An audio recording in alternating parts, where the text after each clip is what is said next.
Hello everybody, today I'm going to share with you this Bulbrite ceiling fan bulb. Now this is one of the most interesting ceiling fan bulbs I think I have ever seen.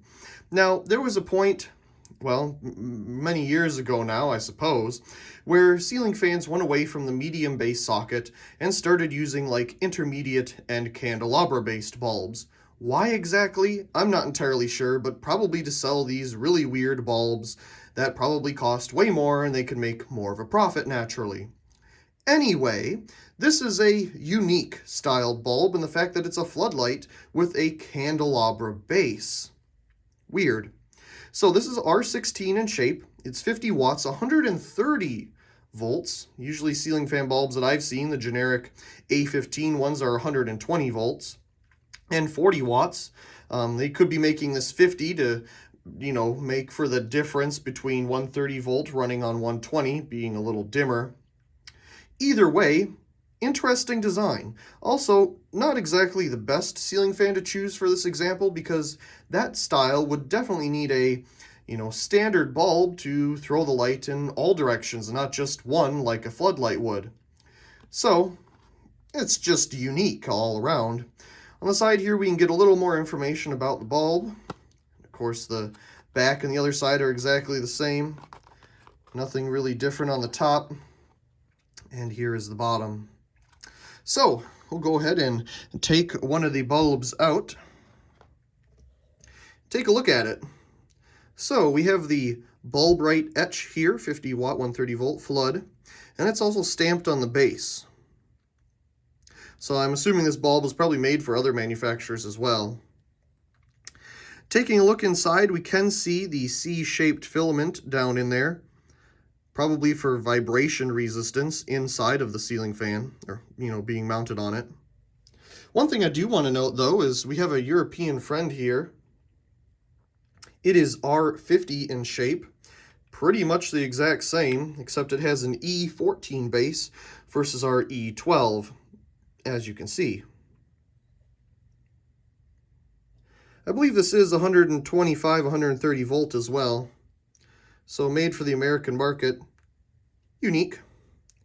So there's a little comparison there.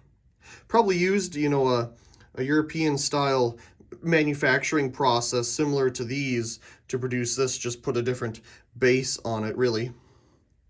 So let's go ahead and put it into our socket here. It's just so funny seeing this floodlight with such a tiny little socket, or base rather. Let's turn it on.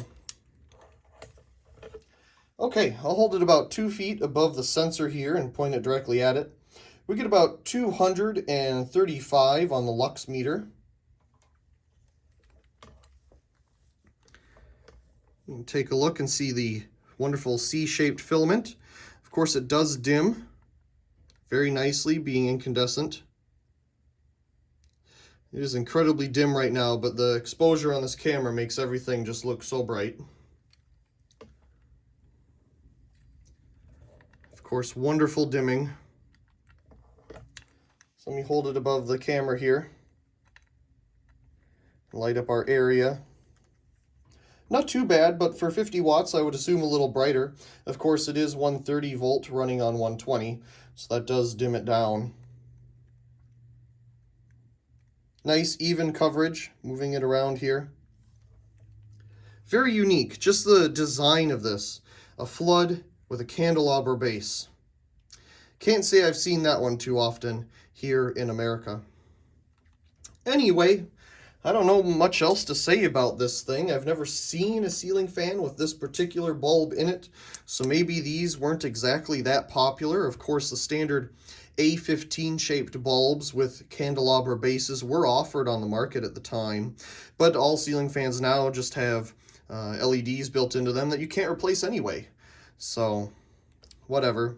I did enjoy the medium base ones of back in the day. You could have a million possibilities there. We'll take this thing out. I'm sure it's going to be incredibly hot. It is very hot. Let me set that down. Anyway, I really do hope you enjoyed this quick little video of this unique Bulbrite ceiling fan R16 floodlight bulb. Also, please comment, rate, share, and subscribe, and thank you very much for watching.